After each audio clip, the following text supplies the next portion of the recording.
Hey everyone, what's going on? Reverend Wayne Stills here, Reverend Wayne Stills from Miracles Everywhere. And this is your daily lesson. ACIM lesson 16. I have no neutral thoughts.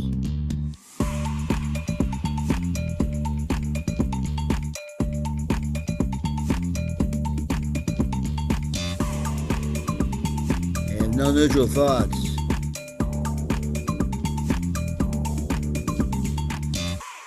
My thoughts aren't neutral.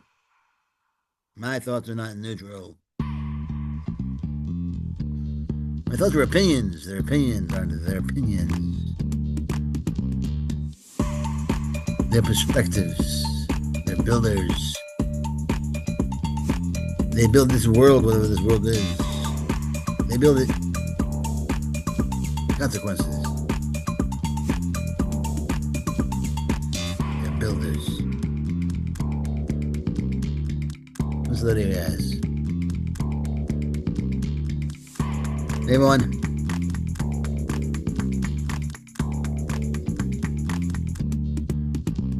What's going to do the text today, of course, as well.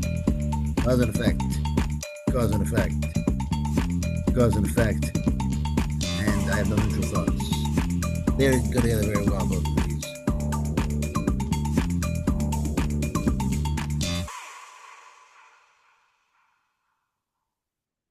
So, stick around, enjoy yourself today, have some fun. I have done in sort of a media savvy sort of way, hopefully, savvy in a media sort of way at least. And again, your thoughts aren't neutral. Your thoughts are badass. Manifestation, happening constantly. Constantly. All the time. Think it, manifest. Not now, later, but it will manifest.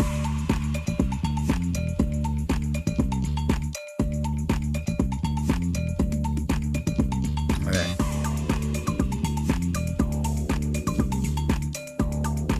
So we're going to get to the text now. What do you say?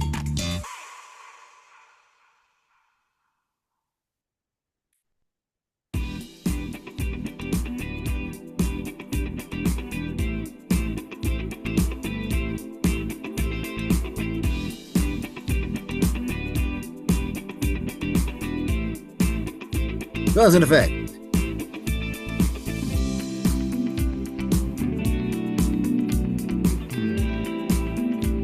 Seven, cause and effect. You may still complain about fear, but you nevertheless persist in making yourself fearful. I have already indicated that you cannot ask me to release you from fear. I know it does not exist, but you do not. If I intervened between your thoughts and their results, I would be tampering with the basic law of cause and effect, the most fundamental law there is. I would hardly help you if I depreciated the power of your own thinking. This would be in direct opposition to the purpose of this course. It is much more helpful to remind you that you do not guard your thoughts carefully enough. You may feel that at this point it would take a miracle to enable you to do this, which is perfectly true. You are not used to miracle-minded thinking, but you can be trained to think that way. All miracle workers need that kind of training.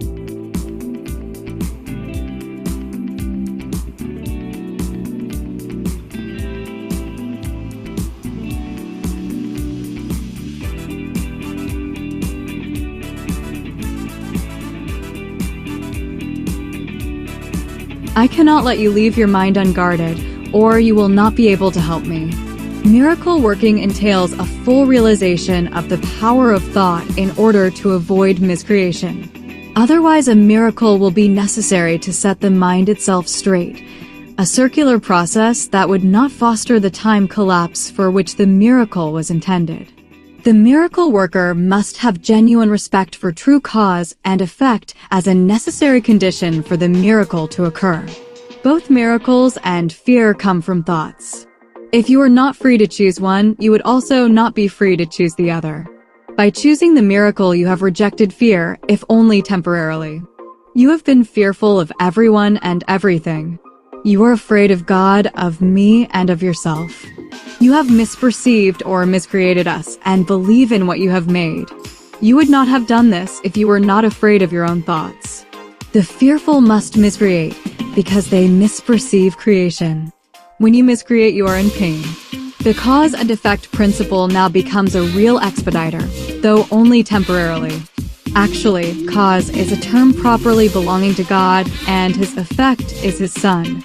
This entails a set of cause and effect relationships totally different from those you introduce into miscreation. The fundamental conflict in this world, then, is between creation and miscreation. All fear is implicit in the second, and all love in the first. The conflict is therefore one between love and fear. It has already been said that you believe you cannot control fear because you yourself made it, and your belief in it seems to render it out of your control. Yet any attempt to resolve the error through attempting the mastery of fear is useless.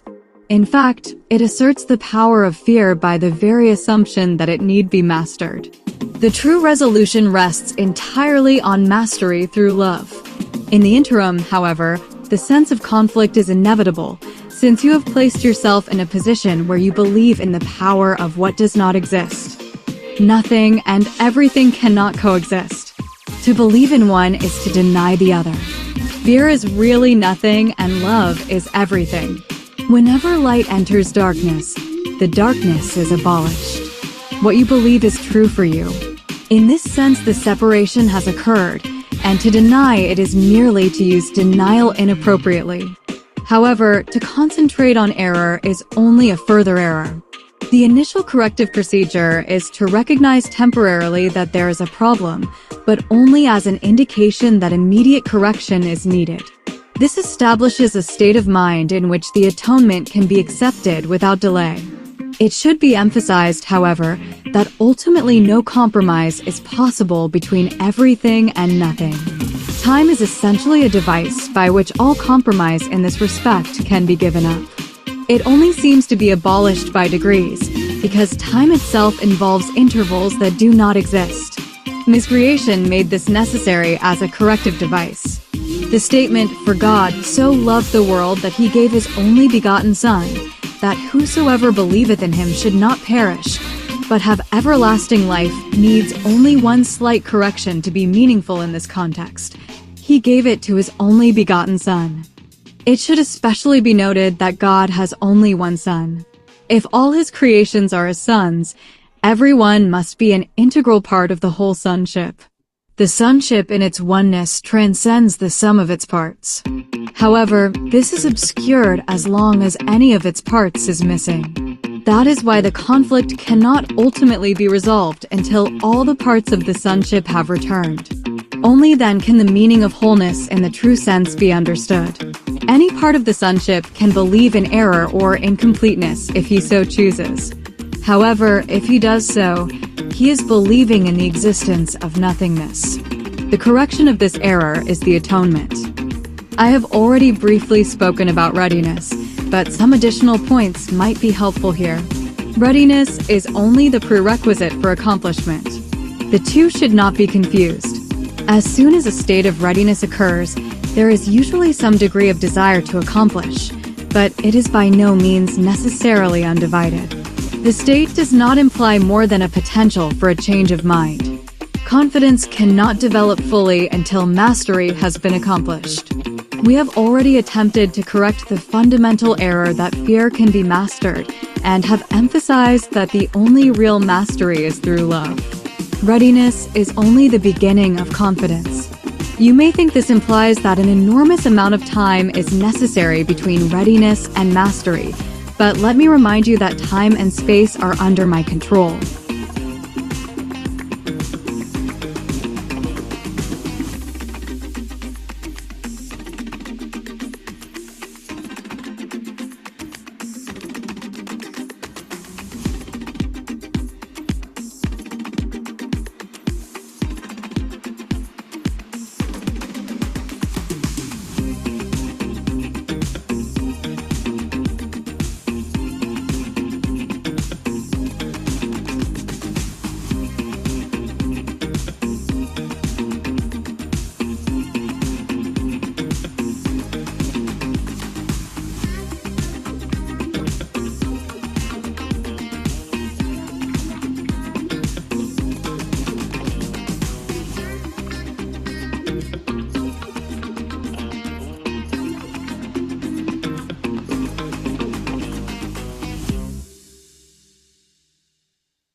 Lesson 16. I have no neutral thoughts. The idea for today is a beginning step in dispelling the belief that your thoughts have no effect. Everything you see is the result of your thoughts. There is no exception to this fact. Thoughts are not big or little, powerful or weak. They are merely true or false. Those that are true create their own likeness. Those that are false make theirs. There is no more self-contradictory concept than that of idle thoughts. What gives rise to the perception of a whole world can hardly be called idle. Every thought you have contributes to truth or to illusion. Either it extends the truth or it multiplies illusions. You can indeed multiply nothing, but you will not extend it by doing so. Besides your recognizing that thoughts are never idle, salvation requires that you also recognize that every thought you have brings either peace or war, either love or fear. A neutral result is impossible because a neutral thought is impossible. There is such a temptation to dismiss fear thoughts as unimportant, trivial, and not worth bothering about, that it is essential you recognize them all as equally destructive, but equally unreal. We will practice this idea in many forms before you really understand it. In applying the idea for today, search your mind for a minute or so with eyes closed and actively seek not to overlook any little thought that may tend to elude the search. This is quite difficult until you get used to it. You will find that it is still hard for you not to make artificial distinctions. Every thought that occurs to you, regardless of the qualities that you assign to it, is a suitable subject for applying today's idea. In the practice periods, first repeat the idea to yourself, and then, as each one crosses your mind, hold it in awareness while you tell yourself, this thought about blank is not a neutral thought. That thought about blank is not a neutral thought. As usual, use today's idea whenever you are aware of a particular thought that arouses uneasiness. The following form is suggested for this purpose. This thought about blank is not a neutral thought, because I have no neutral thoughts. 4 or 5 practice periods are recommended if you find them relatively effortless. If strain is experienced, 3 will be enough. The length of the exercise period should also be reduced if there is discomfort.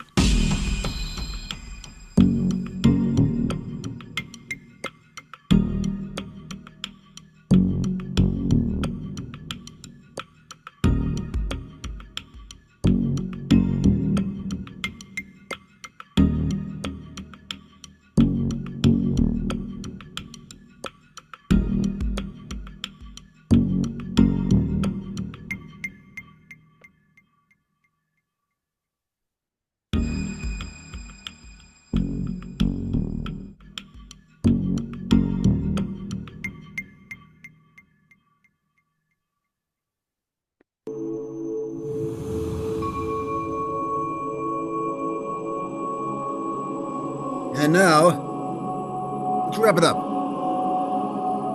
with a takeaway.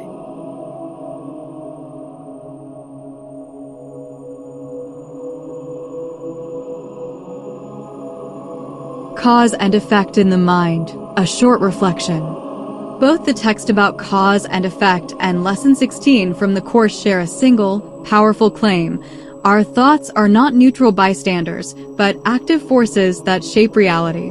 When we consider the truth that thoughts create likeness, either truth or illusion, we are invited to stop treating thinking as something passive and begin treating it as a decisive craft.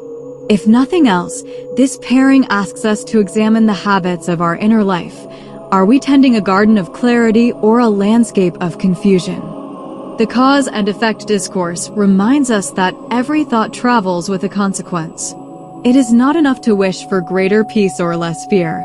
The mind itself must be aligned with a corrective understanding of thought. The idea that there is a fundamental law governing thoughts and their outcomes invites us to take responsibility for our mental weather. If fear or love arises, it is not a random gust, but a signal about the content of our thinking. The aim, then, is not to suppress emotion, but to cultivate thoughts that harmonize with truth rather than misperception or miscreation.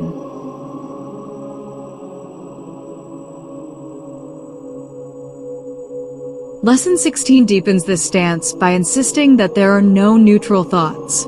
In the proposed practice, thoughts are allotted immediate moral weight. Each one either contributes to peace or to conflict, to love or to fear. This is a humbling but liberating invitation. Humbling because it means acknowledging how often we slip into habitual, unexamined thinking that multiplies illusions. Liberating because it means we possess a practical toolset. Whenever a troubling thought arises, we can name it as non-neutral, observe its direction, and choose to reframe or release it in favor of a clearer truth. Putting these ideas into practice transforms daily life. The exercises suggest a careful, almost clinical attention. Search the mind for every thought, resist artificial distinctions, and train the habit of labeling thoughts as non-neutral. Over time, this disciplines the mind to favor accountability over alchemy, recognizing that healing or harm originates in thought before it ever manifests as outward reality.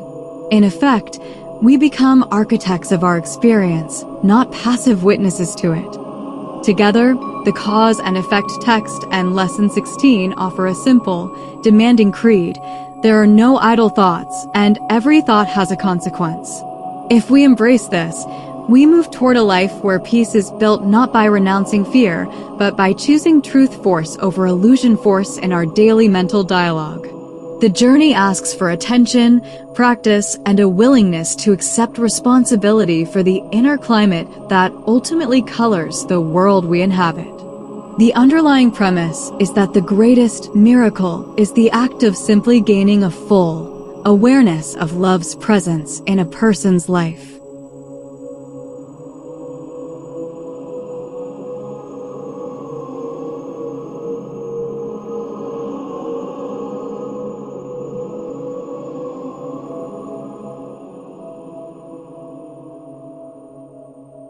And there we go, gents and ladies. Today's text, today's lesson, and a recap, a recapitulation, a wrap it up, take away, combining, taking into account both of them. And there you go. Let me fade this out, all professional. There we go. Okay. Hey. All right, and let me get back into the room here, and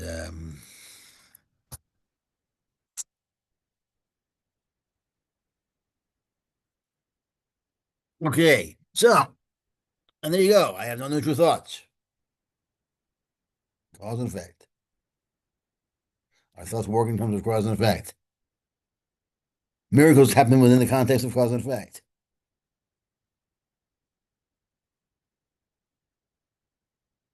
The greater the miracle, the more we rise above it. We can rise above cause and effect, but that's only if we rise above cause and effect. As much as cause and effect will simply take on a more profound. Your effect takes on a surprise. You have a cause that's surprising. Let's put it that way. The consequence is unforeseen. Surprise!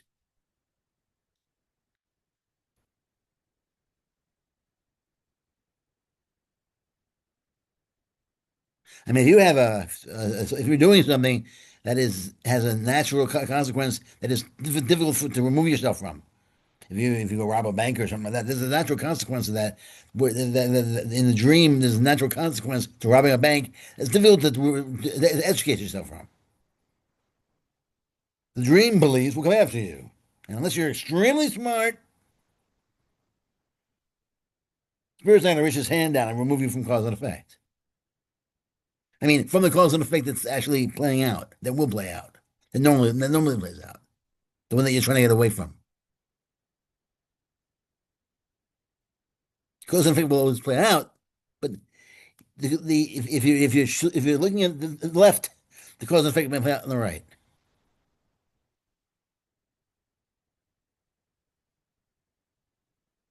Allow yourself to go in the direction of the cause and effect.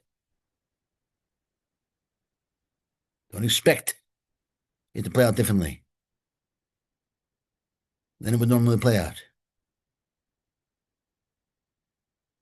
And every neutral thought that goes off to the left, that goes off to the right, you will have the left and right coming at you. Every thought is creative. Your mind is always creating something. It's always making something. Every doubt, boom, outwards. Every uncertainty, it's out. Every miserable opinion, out. Think of your mind as just filled with a bunch of opinions that are all coming out there and making pictures out there and making images out there all the time. So what do? Dawson's in this course will help you through that. Will navigate you through and out of your mind, out of your personal mind, into a larger mind. Will eventually remove you from cause and effect completely. And I mean remove you, because eventually you realize there are no effects here. This is a dream, and dreams are not real. So there are no effects here at all. That's the ultimate surprise. You're not causing anything to happen. You can be, because there's nothing here to happen. There's nothing happening here. This is all effects. There's no effect here. There are no effects here at all. And so there are no causes here at all. So there really is no cause and effect here. But that's sort of like, you don't turn into some sort of like, you don't get caught up in the tumble. The key to salvation is realizing that you're causing everything to happen. That's the first step. You don't get caught up in the tumble of reality. Thinking that you're actually doing something, you're actually just letting cause and effect roll you over.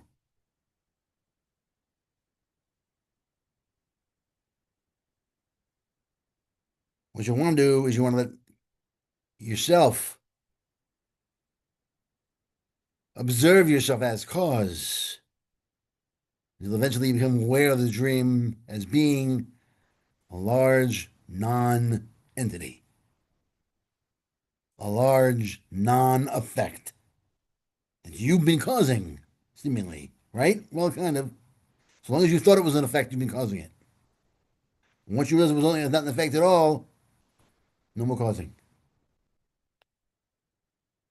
No more causing at all.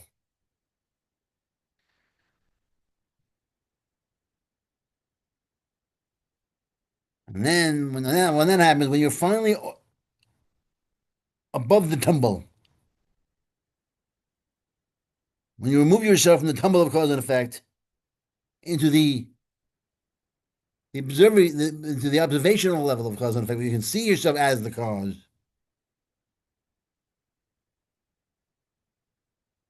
Along for that beautiful, calm, peaceful ride as cause.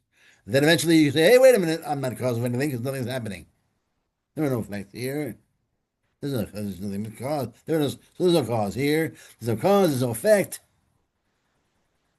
There's somebody here. And then you breathe and you get on with your day. Thank you very much, everyone. God bless you all. And I will see you tomorrow. And until then, peace.